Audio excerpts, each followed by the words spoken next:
Credit Union of Denver family, thank you for joining us today. Remember, this is Doing Life with You, and today we're going to be discussing starting that home buying process, and we brought in a professional with over 20 years of experience. Pam, from your legacy, thank you for joining us today. Thank you very much for letting me be here. Hope I answer a couple of questions right and help your members make this process very smooth and clear. Awesome. Yeah, let's get into it. Where does our home buying process start? It starts with the member connecting up with one of the loan officers at the credit union. Awesome. That's so important. You want to be able to do that before you go out and start looking at properties.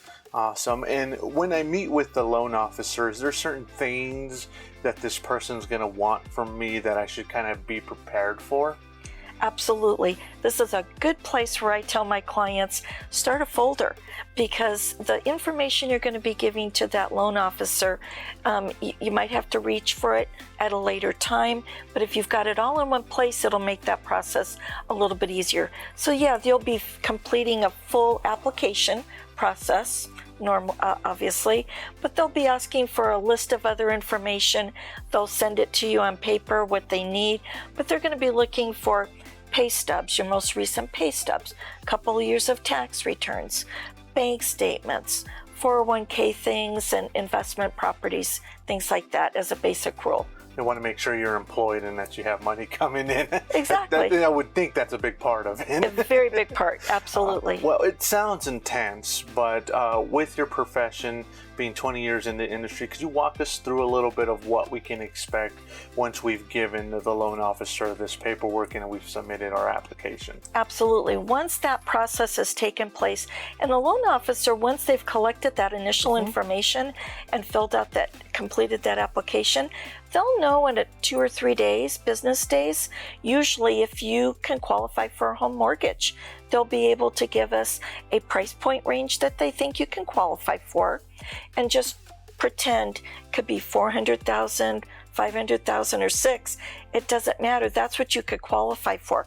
But in reality, as a human being, everybody has their comfort level as to what their finances are, their budget is every month, and what they want their monthly mortgage payment to be.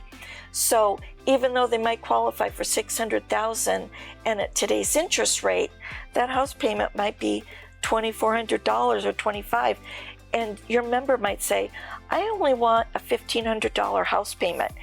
That helps identify and changes the dynamic of what that process will look like for them, because you don't have to spend the whole amount that you're being qualified for. That makes sense. We don't want to make you house poor. Yeah, we don't want to be house poor. So once I've gotten my pre-approval, can I just go out and just start submitting offers on every house that I see? Yeah. Or do I want to get another seasoned professional like a realtor to kind of walk me through some of this process? Yeah, you want to, at that same time that you're filling out that application, working with your loan officer, it's a good time to start talking to a couple of real estate brokers. Interview a couple people. Who do you feel comfortable with? Because you're going to be spending quite a bit of time with them over the next 4 to 12 weeks in this process. And you want somebody who, you click with, you like talking to, and you want to work with, because you're going to probably meet them after hours and go look at a property. You'll spend hours with them on the weekend looking at properties, and may even be in the same car, and then you go out to lunch. You want to feel like you're really clicking with that person because you're spending some time with them. So that is really important to be able to do that. And I also want to share my lifestyle with them as well, because in their mind, they might want to show me all these beautiful single family homes, but I like to leave on the weekends. Yeah. So I kind of just want to lock it and kind of forget it type of situation per se. Yeah, absolutely. If that is part of the process that you'll be talking with your agent on, what is your lifestyle? Because your lifestyle has such a big impact on the kind of purchase that you're going to be buying. So you're right. If you like to, you work all day, you come home and you like to bicycle ride, you like to go take long walks, you like to, go kayaking on the weekends and travel, or do you like to go home And do you want to go work in the garden? Do you want to mow the yard? Do you want to paint? What is it that you like to do? So if you're more of a lock and leave person, a nice townhome, great condo might be a perfect fit for you, so that HOA really takes care of all of those exterior things versus a single family home. Awesome. So when I find the house or condo, I submit my offer. Can I just move in right away, or do I need to do a bit more still before I can actually say the house is mine? Yeah. Don't go get the U-Haul yet. There's a few steps, because now once we're under contract, we've prepared an offer, submitted it to the seller, and they've accepted it, and we're under contract. So then there are some deadlines that we're going to meet. So one of the first deadlines is that inspection. So you're going to be working with your agent. They're going to, you get your home inspector out there, and you might also do a radon test. You might have the sewer checked, some big ticket items that we want to see what's going on. And we want to focus that inspection to safety and health features. And so let's see what those items are, move through those. If there's something that needs to be corrected, we might do an inspection notice to the seller and say, we would like these items corrected.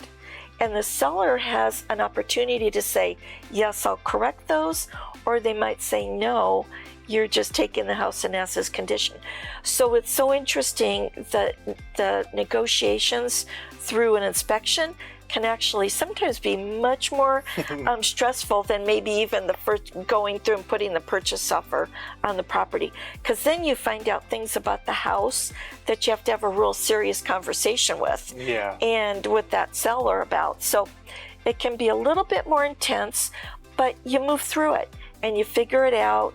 And if the seller doesn't correct it, at least you have an idea of what the expense would be down the road. Awesome. But having somebody on your team that has experience will make for a much more pleasant experience at the end, I take it. Yes. At the end of the day, this is a big purchase for some people, and we want our members or the community to finish this experience with a very positive experience with their realtor and loan officers and whatnot. Absolutely. That inspection process, you want to make sure that once you've completed that and you go through those negotiations and you're back on track with the contract, that you feel comfortable with it. You've got to feel comfortable with that process. And we want happy people on the day of closing, everybody smiling, the buyers and the sellers. That's what it's supposed to be. Awesome.